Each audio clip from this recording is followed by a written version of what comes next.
Bienvenue sur la chaîne Pièces de Radio Complet. Pensez à vous abonner pour ne pas rater les épisodes prochains. C'est Jack Carter qui vous parle. Je vais vous raconter un autre des exploits de l'oncle Nick. Cet exploit a eu lieu au mois d'avril 1901, c'est-à-dire il y a 2 ans. À cette époque-là, l'oncle Nick se trouvait en Floride pour un temps indéterminé. Il était à Tampa, très exactement. Un beau matin, à l'Atlantic Hotel où il était descendu, on lui annonce la visite d'un certain Eric Barton. « Connais pas, dit l'oncle Nick, faites entrer tout de même. » Et il se trouve en face d'un grand type sympathique, aux tempes grises, bottes courtes, redingote noire et 2 revolvers à la ceinture. Merci de me recevoir, Monsieur Carter. Je suis le shérif de Exford. Enchanté, shérif. Exford se trouve, si je ne m'abuse, à 18 km d'ici, en direction de l'océan. C'est exact, Monsieur Carter. Je vois que vous connaissez le pays. Oh, notre petite ville est bien modeste. Il y a au milieu de la verdure une rue centrale, avec de chaque côté des maisons en planches, et c'est tout. Mais nous avons une banque, une caisse d'épargne, et le clocher du temple mesure tout de même 22 mètres de haut. Toutes mes félicitations. Asseyez-vous donc. Merci. En quoi puis-je vous être utile? Monsieur Carter, à une demi-lieue de Exford, lundi dernier, 2 femmes ont été assassinées. Oui, j'ai lu ça dans les journaux. Et inutile de vous dire que ces meurtres ont causé une très grosse émotion. Et je viens vous demander votre aide pour retrouver l'assassin. Mais la police officielle... Oh, elle s'est montrée au-dessous de tout. Ah. Mais comment avez-vous su que j'étais ici? Ah, mais c'est très simple. Pendant 3 jours, le coroner de Tampa a nagé lamentablement. C'est alors que, le voyant incapable d'en sortir, un membre de notre conseil municipal a émis l'idée de faire appel à vous, Monsieur Carter, qui êtes le plus grand détective des États-Unis.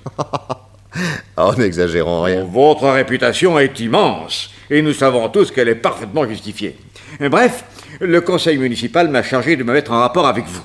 Je vous ai télégraphié immédiatement à votre domicile de New York, et en réponse, voici la dépêche que j'ai reçue. Oui. NC actuellement en Floride, tout près de Exford. Atlantic Hotel, signé Jacques C. Ah, Jacques C, c'est Jacques Carter, mon neveu et collaborateur. Ah, très bien, très bien. Je crains seulement que vous ne soyez ici en mission et que vous n'ayez guère le temps de vous occuper de nous. Non. Je suis venu dans ce coin pour me reposer, tout simplement. Ah, dans ce cas, nous aurions scrupule à troubler vos vacances. Oh, vous savez, comme disent les Russes, les chats ne rêvent que d'oiseaux. Et si vous venez me parler d'un volatile qui en vaut la peine, je suis votre homme. Comment? Monsieur Carter, vous accepteriez? J'étais sur le point de m'ennuyer, figurez-vous. C'est le ciel qui vous envoie. Oh, alors remercions tous les deux le bon Dieu et bénissons le hasard qui vous a amené si près de Exford. Bien entendu, votre prix sera le nôtre. L'essentiel est de trouver d'abord votre assassin. Après, nous nous mettrons d'accord, j'en suis sûr. Oui, j'en suis certain également. Un cigare? À volontiers. Ah, ceux que l'on fume dans votre pays sont de tout premier ordre. Hey. On voit que la Havane n'est qu'à une journée de bateau. Voilà, je vous en prie. Merci. Maintenant, racontez-moi votre affaire dans les moindres détails. Le plus insignifiant en apparence peut être le plus utile. Je vous écoute. Comme vous le savez probablement, Monsieur Carter, Exford est relié à l'Atlantique par un petit fleuve, le Jalaya. Il va se jeter dans la mer à 5 km de là. Entre Exford et l'estuaire, à 2 km de chez nous, sur la rive droite du fleuve, se trouve un bungalow isolé qui appartenait, jusqu'à ce qu'elle soit assassinée, à une veuve, Madame Skeet. Elle vivait là avec sa servante, une fille de 22 ans, Jenny Murray. Le bungalow, qui ne comprend que 4 pièces de plein pied, est entouré de cultures de vignes et d'orangers qui permettaient à Madame Skeet de vivre dans une agréable aisance. Or, lundi dernier, au cours de la nuit, les 2 femmes ont été sauvagement assassinées à coups de couteau. On a pu reconstituer les différentes phases du drame? Oh, très facilement. L'assassin est entré dans la chambre de Jenny, la servante, en fracturant les volets. La fenêtre était ouverte, il n'a eu qu'à sauter dans la pièce et il a frappé à la poitrine la pauvre fille qui s'est débattue en hurlant. Entendant ces cris, Madame Skeet a surgi un revolver à la main. Alors l'homme a bondi sur elle et lui a ouvert la gorge. Nous avons retrouvé le cadavre dans une mare de sang et les doigts de la malheureuse étaient encore crispés sur l'arme. Le mobile du crime. Ah, c'est là ce qui nous embarrasse le plus, Monsieur Carter. Le mobile de ce double crime demeure inexplicable. Comment ça? On a pensé tout de suite à un vagabond qui avait tué pour voler. Nous nous attendions à trouver des tiroirs fracturés, des armoires minutieusement fouillées. Eh bien non, tout était intact. Et il y avait encore dans le tiroir d'un petit bureau $38 en billets de banque et de la menue monnaie. Les bijoux? Mais nous les avons retrouvés dans un coffret fermé à clé. On a aussitôt organisé des battues dans la forêt, tout le long du fleuve. Des bandes armées de fusils sont partis dans toutes les directions. Rien! Aucun résultat. Pensez-vous que Madame Skeet aurait été victime d'une vengeance? Oh, certainement pas. C'était une brave femme et on ne lui connaissait que des amis. Quel âge avait-elle? Pourrait-il s'agir d'un amoureux éconduit? Oh non, mon Dieu, elle avait 53 ans. Elle ne pouvait plus guère inspirer que du respect. Bref, mystère total. Total, monsieur Carter. Après 3 jours d'efforts infructueux, le coroner a abandonné. Oh, pas officiellement, bien sûr. Mais il reste à temps pas, il ne se dérange même plus. Qui a découvert le crime? Un noir des Antilles, un certain Cristobal. Un pauvre diable qui travaille près de l'estuaire dans un parc à huîtres. Où habite-t-il? Dans une cabane en planche au milieu des pins qui surplombent le rivage. Une fois par semaine, il remontait en pirogue jusqu'à Exford pour faire de petits achats. Et il s'arrêtait toujours chez Madame Skeet pour lui demander s'il y avait des commissions à faire pour elle. Et ça lui permettait de gagner quelques cents. C'est comme ça que mardi matin, il a découvert les 2 cadavres. Affolé, il a sauté dans son bateau, il a remonté le fleuve aussi vite qu'il a pu, et il est venu immédiatement m'alerter. Quel genre de type? À peine 25 ans, un grand gosse, un peu chapardeur, comme ils sont tous. Ouais, naturellement, vous l'avez soupçonné d'être l'assassin. Bien sûr. Mais dans ce cas, pourquoi serait-il venu tout de suite me chercher? Pour endormir vos soupçons. Le coup classique. Oui, enfin, le coroner l'a cuisiné pendant 8 heures d'affilée. Il n'a absolument rien pu retenir contre lui. Uh-huh. D'autres suspects? Non, aucun. Eh bien, le mieux est de recommencer l'enquête depuis le commencement et de nous rendre sans plus tarder sur le lieu du crime. Vous êtes venu à cheval? Non, en voiture, mais si vous voulez, je vous emmène. Volontiers. Le temps de prendre cette petite valise et je suis à vous. Voilà. Je vous suis.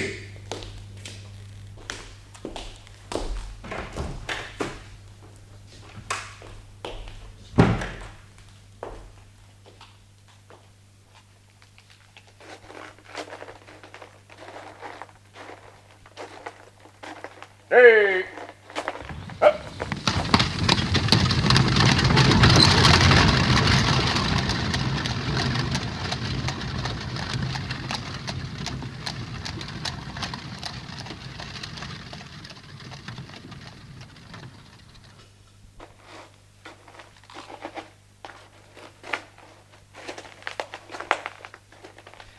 Elle est charmante, cette propriété. Toutes ces fleurs. Oui, n'est-ce pas? On a du mal à penser que ce bungalow a été le cadre d'un drame aussi affreux, d'une véritable boucherie. Qui est cet homme assis sous la véranda? Un planton. Il reste ici nuit et jour pour que personne ne touche à rien. J'ai moi-même entouré avec de la craie les places où gisaient des cadavres. De cette façon, vous pourrez vous rendre compte avec précision de ce qui s'est passé. Bonjour, Brown. Rien à signaler? Non, shérif, absolument rien. Par ici, monsieur Carter. Voici la fenêtre par où a pénétré l'assassin. Bon. Eh ben, allons-y.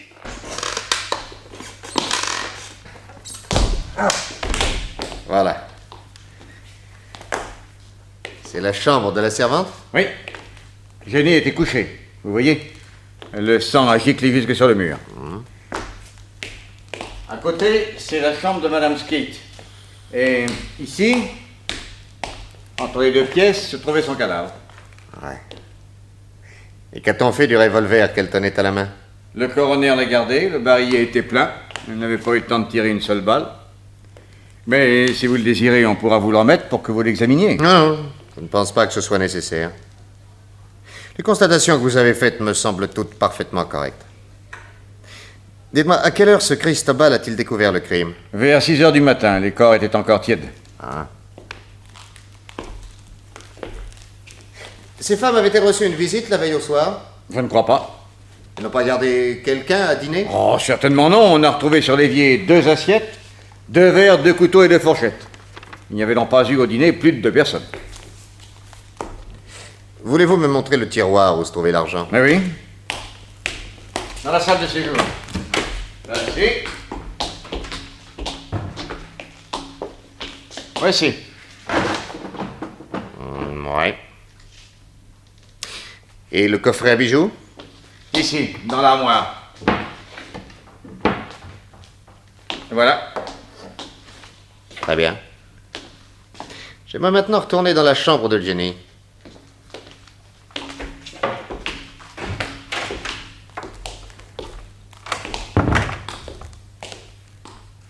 Dites-moi, je suppose qu'elle rangeait ses affaires dans cette commode. Oui, oui, oui, oh, mais nous avons tout examiné.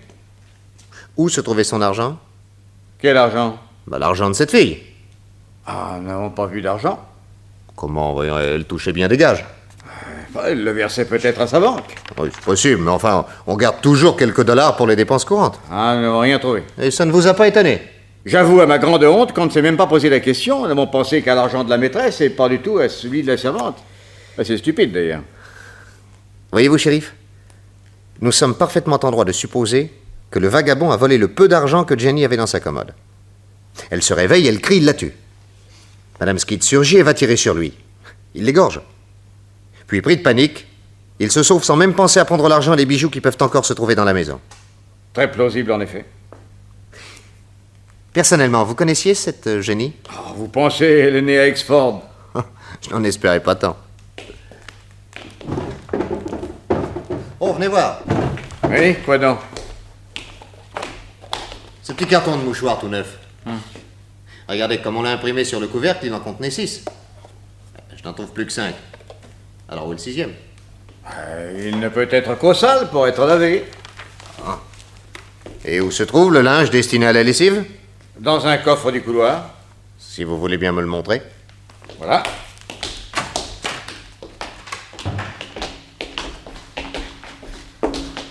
Voilà. Ouais. Des chemises. Des thés d'oreiller. Ah, des mouchoirs. Oui, je vois bien des mouchoirs, mais pas celui que nous cherchons. Mais si, là. Ah non. Alors, regardez bien les 5 mouchoirs dans ce carton. Eh ben, ils sont roses avec un dessin écossais bleu marine et vert. Ceux-là ne sont pas pareils. Shérif, le mouchoir en question est bel et bien disparu. Mais pourquoi attachez-vous tant d'importance à ce mouchoir? Parce que toutes les paysannes de Floride mettent leur argent dans un mouchoir noué aux 4 coins. Ce détail m'avait frappé l'autre jour au marché. Conclusion? L'argent de Jenny a été volé. Et dire que c'est peut-être Cristobal qui a fait le coup. Tout est possible. D'ailleurs, je vais de ce pas lui rendre une petite visite. Je vous accompagne. Non. Non, rentrez dans Exford. Si vous le voulez bien, j'irai seul. Mais auparavant, je ferai subir à mon extérieur quelques légères transformations. Vous permettez? Mais qu'est-ce que vous faites? Je sors de ma valise ce vieux canetier. Ces lunettes noires et cette veste d'alpaga aux poches bourrées de livres. Maintenant, je change mes bottines pour ces bains de mer un peu fatigués.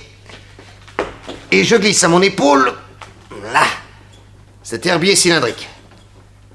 Une grosse loupe, une ombrelle en tussor, et voilà. Alors, que pensez-vous de cette silhouette de botaniste distingué? Merveilleux. Mais comment avez-vous fait pour avoir l'air d'un seul coup si petit? Emboîtement de certaines vertèbres. C'est un truc à moi. Parce que je ne vous l'ai pas encore dit, mais l'oncle Nick est formidable pour se déguiser. Il professe, lui, que l'habit fait le moine. Remarquez, il utilise rarement les perruques et les moustaches, et pourtant, il en possède une collection sensationnelle. Ses petits chefs-d'œuvre sont implantés à la main, poil par poil, sur un tulle invisible. Mais la plupart du temps, il estime qu'une transformation dépend surtout du vêtement, de l'attitude, de la voix et de l'expression du visage. Je suis entièrement de son avis. Ça a donc été une espèce de savant lunaire qui est passé 1 heure plus tard devant la cabane de Cristobal, le pauvre Antillais, au moment où il remontait du parc à huîtres en compagnie de son chien. Bonjour, mon ami. Bonjour. Ah, peut-être pouvez-vous m'enseigner.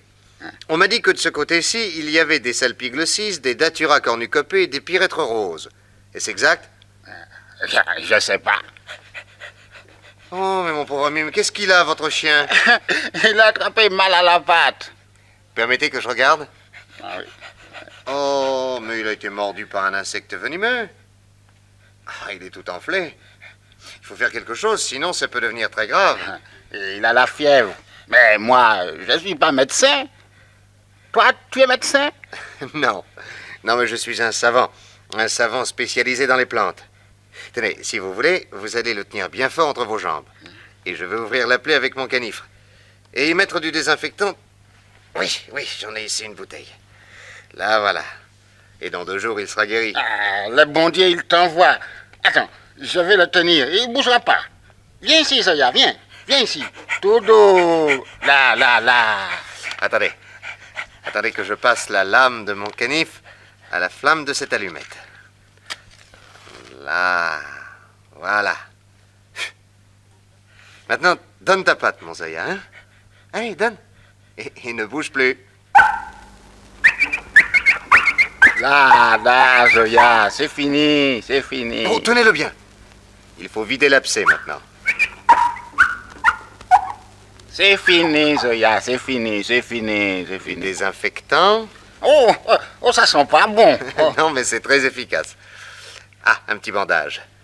Heureusement, j'ai tout ce qu'il faut là, dans ma boîte à malice. Et voilà, c'est terminé.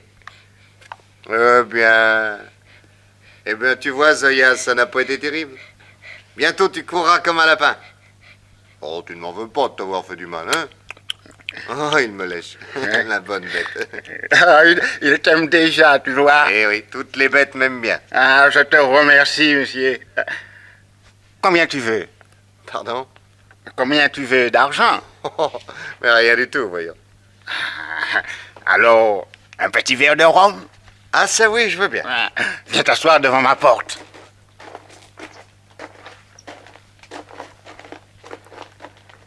Ah, il est joli, ce pays. Ah, tu n'es pas d'ici, toi, hein? Non, non, j'habite une grande ville. Je suis professeur dans une université.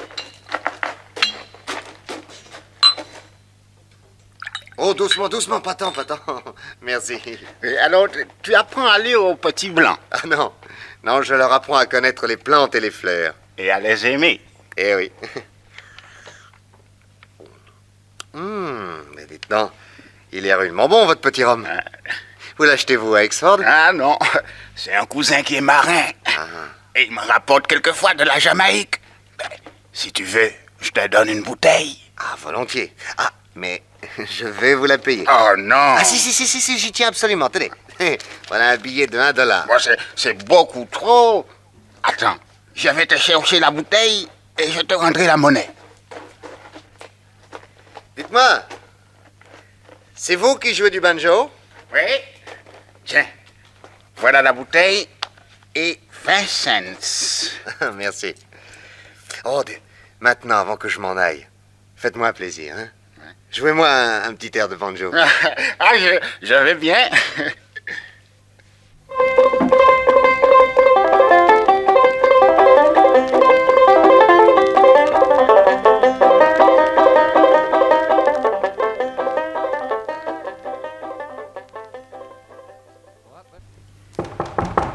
Entrez.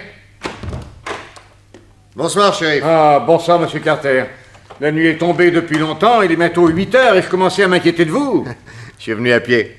Depuis l'océan? Hein? En m'arrêtant un peu plus d'1 heure dans la maison du crime. Mais savez-vous que Exford m'a l'air d'une petite ville charmante? Oh, ça, l'éclairage des rues laisse malheureusement encore bien à désirer. Monsieur Carter, vos ordres ont été exécutés. Sitôt que j'ai reçu le message que vous m'avez fait porter par le livreur d'huîtres, j'ai envoyé mes hommes arrêter Cristobal. Il est sous les verrous? Non, il est dans la pièce à côté, sous bonne garde, et les menottes aux mains. J'ai hâte de savoir de quoi vous l'accusez. Eh bien, faites-le entrer. Barney, introduis le prisonnier. Laisse-nous, Barney. Bien, shérif. Alors, Cristobal, nous nous retrouvons. Mais j'ai rien fait. Non, c'est pas l'avis de monsieur. Quel monsieur? Ce monsieur-là? Moi, je le connais pas. Ah si, Cristobal. Tu m'as vendu cet après-midi une de ces bouteilles de rhum que ton cousin te rapporte de la Jamaïque. Mais pas à toi. À un monsieur très bon pour mon chien. C'était moi. Mais tu m'excuseras, j'avais modifié un peu mon apparence. Non. Non, c'est pas possible. Et quand je me tiens comme ça, tu me reconnais? Ah oui. Oui, c'est toi le savant. Et c'est moi qui t'ai fait arrêter, Cristobal. Pourquoi?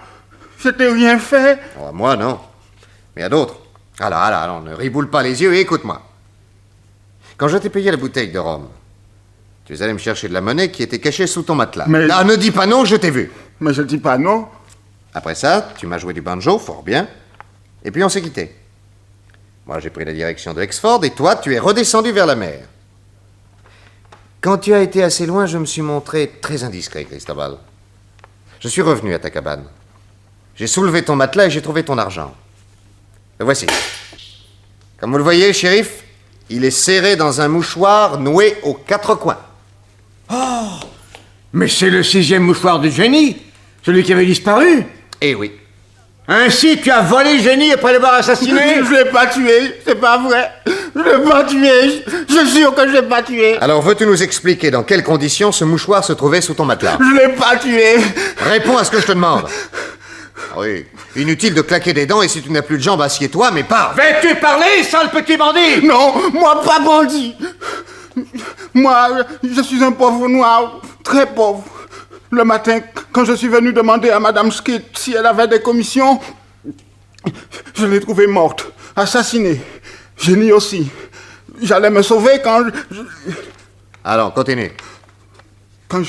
j'ai vu sur la commode le mouchoir de Jenny. Il y avait dedans $3. Moi, je suis un pauvre noir. J'ai emporté le mouchoir. Voleur et assassin! Non, je n'ai pas tué. Je jure sur le Christ. Je porte le nom du Christ. Et si je mentais, le tonnerre, il tomberait ici. Elle. Dis-moi. Ces 3 billets de $1. Ils étaient bien dans le mouchoir de Jenny. Oui. Tu n'as pas trouvé qu'ils avaient quelque chose de particulier? Non? Quoi? Ils sont faux. Qu'est-ce que vous dites? Je dis qu'ils sont faux, voyez vous-même. En tout cas, ils sont admirablement imités. Tenez, en voici un vrai. Oui. Eh bien, comparez. Ces 2 traits n'ont pas la même finesse et il y a là, dans le filigrane, cette petite différence. Ah oui, en effet. Mais comment Jenny était-elle en possession de 3 faux dollars? Oh, moi, je crois. Je crois que je sais. Tu sais quoi? John Cox. C'est sûrement John Cox qui les a donnés à Jenny. Oh, Lanton, tu es fou. Mais qui est cet homme dont il parle? Oh, un brave garçon qui a un lopin de terre et 3 vaches. Il a peut-être un petit faible pour le whisky, mais il vit dans le pays d'une excellente réputation. Je ne vois pas John Cox manipulant de la fausse monnaie. Pourtant, shérif, Jenny avait juré qu'elle irait vous voir pour vous le dire. Primo, Jenny n'est pas venue me voir, et secondo, explique-toi. Le jour avant le crime, je suis allé voir Madame Skate. Je m'approche et je surprends dans le bois, derrière la maison, Jenny en train de se disputer avec John Cox, qui était sous. Et qu'est-ce qu'il disait? John, il disait, « Oui, je peux avoir de l'argent tant que je veux.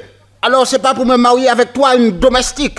Je peux prétendre au plus beau parti. » Jenny, elle pleurait, furieuse, et elle disait, « Eh bien, va la retrouver, ta demoiselle. Mais moi, je te dénoncerai. Oui, j'irai dire au shérif quel argent tu m'as donné. De quel argent tu te sers. » Alors John, il a crié, « Je t'empêcherai de parler !» Jenny n'a pas entendu. Elle est rentrée dans la maison et John, il s'est couché par terre pour dormir. Dis-moi, tu es sûr qu'il lui a crié « Je t'empêcherai de parler » ? Ah oui, ça alors, je le jure. C'est tout ce que tu as à nous dire? Oui?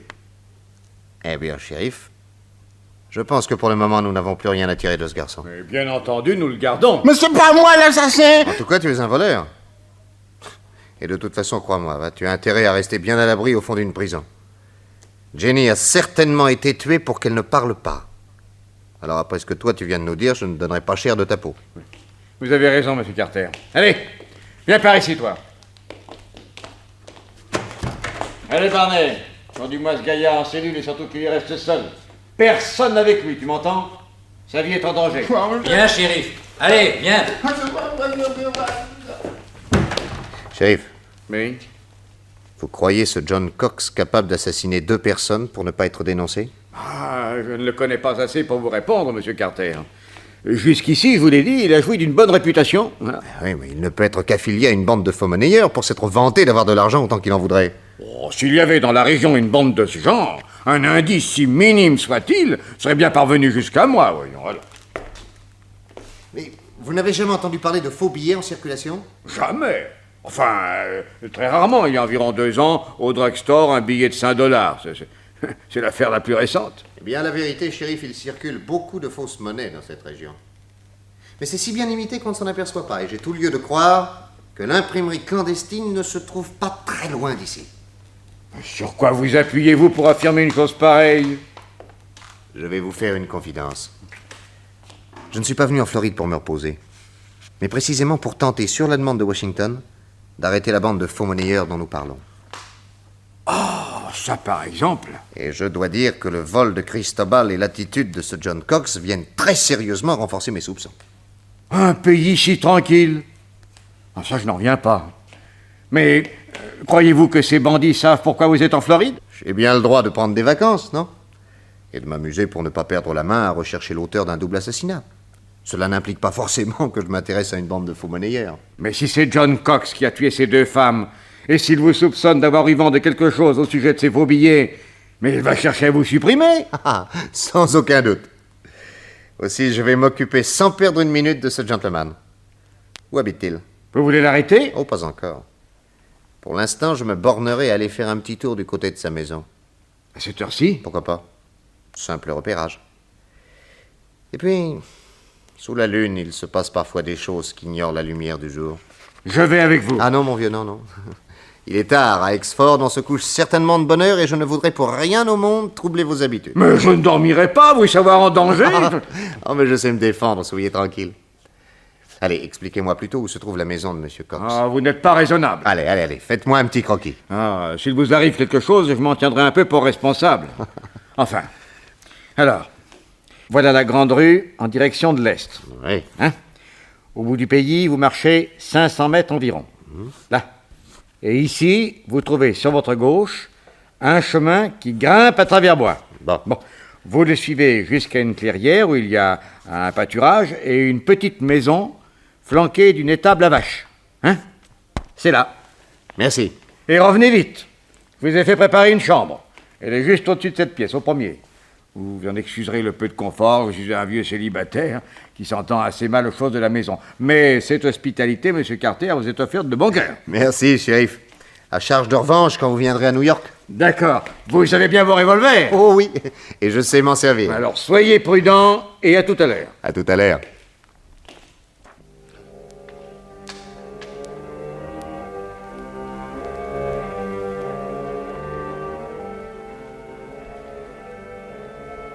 Et voilà l'oncle Nick parti vers la maison de John Cox, complice des faux monnayeurs. Il traverse la petite ville endormie. Il marche sur la route toute blanche sous la lune. Puis il prend à gauche, s'enfonce dans le bois et s'arrête enfin à 50 mètres de la maison. Aucune lumière. Seulement le meuglement des vaches. 10 minutes. 20 minutes. Une demi-heure. Rien d'anormal.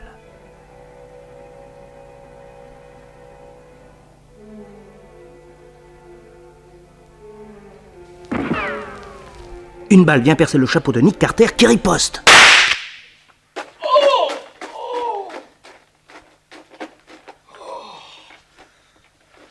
Oh, vous m'avez blessé. Quoi? C'est vous, shérif? Oh, vous occupez pas de moi, vite. John a filé par là, tirez dessus. Là, à droite.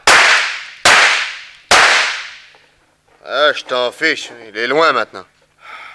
Comment c'est vous qui avez reçu ma première balle? Oui. Oh, je m'en veux, c'est stupide.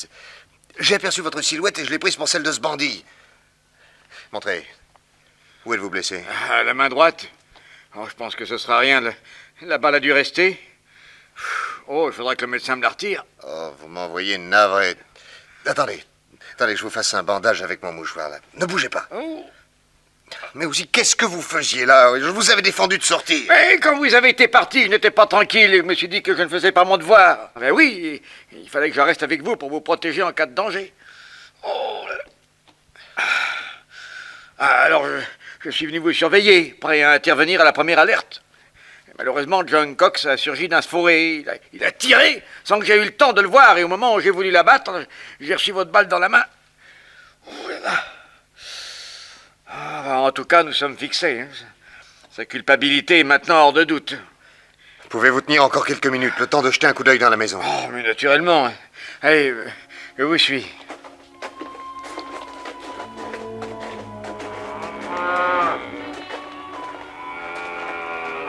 Qu'est-ce qu'elles ont à meugler comme ça? Oui, c'est curieux. Ah bah, elles sont peut-être malades.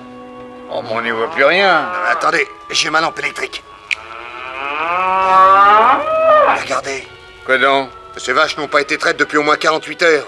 Mais ce type est devenu fou, ma parole. Allez, entrons dans la maison. Oui. Eh ben, la porte est fermée à clé. Le lendemain, l'oncle Nick passa la matinée au chevet du shérif qui, entre deux grimaces de douleur, s'efforçait de sourire.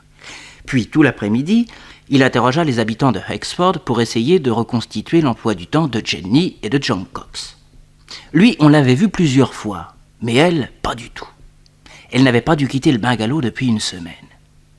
Pourtant, vers 9 heures du soir, quand Nick Carter revint voir le shérif qui avait un peu de fièvre, il était porteur d'un curieux renseignement. Dites-moi, shérif, vous connaissez la petite Julia Adams? Oui, la fille du coiffeur. Tout à l'heure, elle m'a rattrapé dans la rue pour me dire que sa petite amie Betty Hawkins lui avait affirmé avoir vu de sa fenêtre Jenny entrer chez vous en se cachant, vers 10 heures du soir, la nuit du drame. Jenny, dans cette maison la nuit du drame? Cet enfant se trompe ou c'est une mythomane? Oui, c'est bien mon avis. Permettez?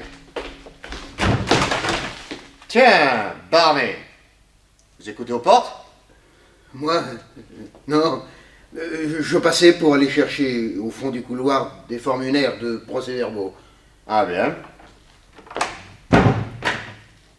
On ne m'enlèvera pas de l'idée que votre fidèle Barney écoutait à cette porte. Où couche-t-il? Dans une petite pièce au rez-de-chaussée, près des cellules. Et si cette petite fille disait vrai? La nuit du crime, Jenny est peut-être venue dans cette maison pour parler à Barney. Mais dans quel but? Il serait bon d'interroger d'abord la petite Hawkins dès demain matin. Après, nous verrons. Oui, vous avez raison. Nous irons la voir dès 8 heures avant son départ pour l'école. Et elle demeure en face. Mais l'oncle Nick n'eut pas besoin d'aller chez Betty Hawkins. À 7 heures du matin, on frappait violemment à la porte du shérif. C'était le père de la petite. Il était atterré. L'enfant avait été enlevé dans la nuit. La nouvelle bouleversa la ville entière. Toutes les recherches restèrent vaines. Vers 2 heures de l'après-midi, Nick Carter décida d'aller à Tampa chercher les renforts de police. Il emprunta la voiture du shérif, fouetta le cheval et partit à bride abattue.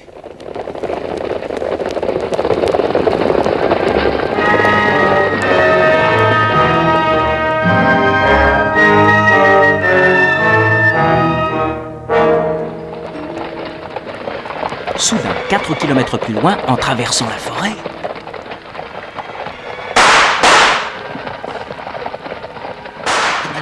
Ma parole, mais c'est sur moi qu'on tire! Oh!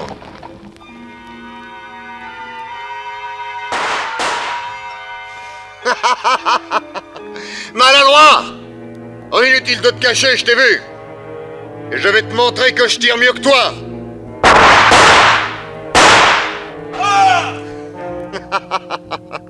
Je fais mouche à tous les coups, mon gars!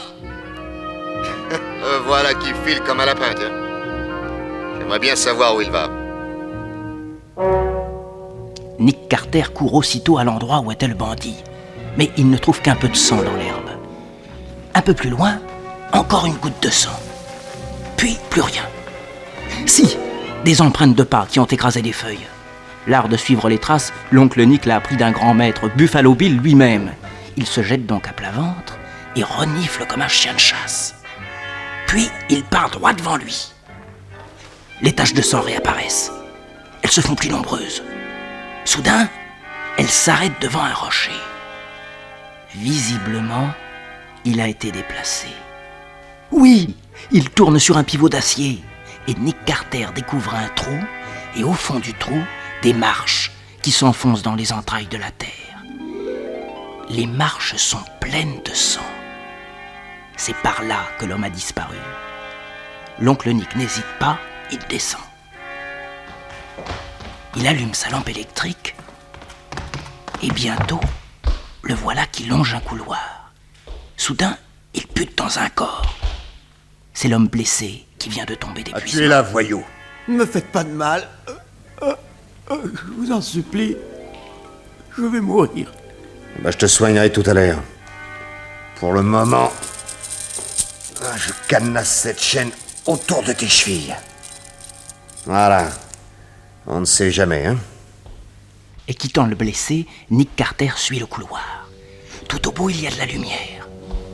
Il se baisse, se met à ramper et parvient à se dissimuler derrière des caisses entassées près de l'entrée d'une sorte de caverne. De puissantes lanternes sont au mur. Dans la caverne, il y a un matériel d'imprimerie, l'antre des faussaires. 5 hommes sont là. Un prisonnier près d'un billot, un bourreau et son aide avec une hache, un accusateur, et assis sur une estrade, un personnage muet vêtu d'une robe de bure et d'une cagoule, le chef. Auprès de lui, l'accusateur parle. John Cox, vous allez mourir. Non. Oh non, je vous en supplie. Oh non, je vous en supplie, je ne veux pas mourir. Pardon. Le maître ne pardonne jamais. Vous avez violé le serment prononcé le jour où vous avez été reçu parmi nous. Vous vous êtes enivré et vous avez dit à la servante Jenny Murray que vous pouviez avoir autant d'argent que vous le vouliez. Et alors qu'il vous était interdit, comme à nous tous, d'utiliser notre production à l'intérieur d'un rayon de 50 km, vous avez remis de faux dollars à Jenny Murray, qui est allée vous dénoncer au shérif. De crainte que cette fille ne parle davantage, notre grand maître a dû la tuer dans le courant de la nuit. Il a dû aussi égorger Madame Skitt, qui le menaçait d'un revolver.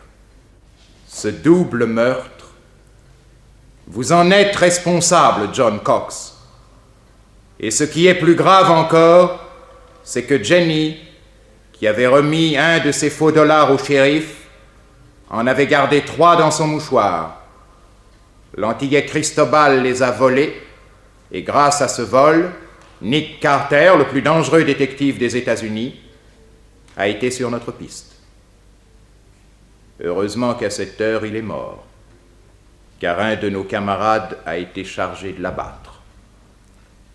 Dieu ait son âme. Pour toutes ces fautes, pour toutes leurs conséquences, soumettez-vous, John Cox, et placez votre tête sur ce billot.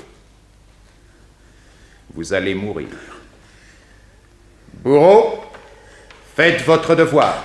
Non, laissez-moi. Je ne veux pas, je ne veux pas. Allons, allons. Laissez cet homme! Nick Carter, sauve qui peut. Le premier qui bouge, c'est là-bas. Un revolver dans chaque main, 6 balles dans chaque revolver, il y a largement de quoi envoyer 5 bandits dans l'au-delà. Allez, toi le bourreau, détache les mains et les pieds de ta victime. Je vous le défends. Oh.